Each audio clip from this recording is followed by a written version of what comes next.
করে বাংলাদেশের সীমান্তের পরিস্থিতি তো পরিবর্তিত হয়ে গেছে, এটা তো আমরা অস্বীকার করতে পারবো না।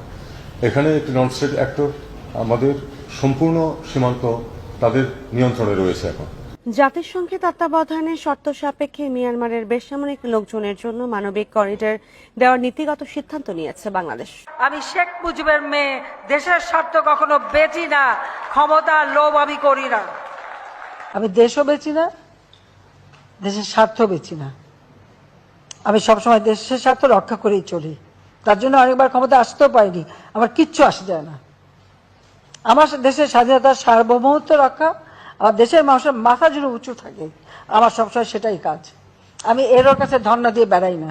আর আমার ক্ষমতায় আসতেও অসুবিধা হবে না যদি আমি বাংলাদেশে কারো এয়ারবেস করতে দিই, ঘাঁটি করতে দিই, তাহলে আমার কোনো অসুবিধা নাই। কোন এক সাদা চামড়ারই প্রস্তাব, ইস্তিমোর মতো বাংলাদেশেরও একটা অংশ নিয়ে, তারপরে চিটাগাং, মিয়ানমার, এখানে একটা খ্রিস্টান স্টেট বানাবে, বে অফ বেঙ্গলে একটা ঘাঁটি করবে, এই জায়গাটার উপরে অনেকেরই নজর।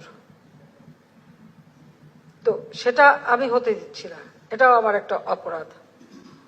কারণ এখানে মানে এয়ারবেস করে কার উপর হামলা করবে যদি একটা দেশকে দেখানো হয়, কিন্তু সেটা তো না। আমি তো জানি আরো কোথায় যাবে,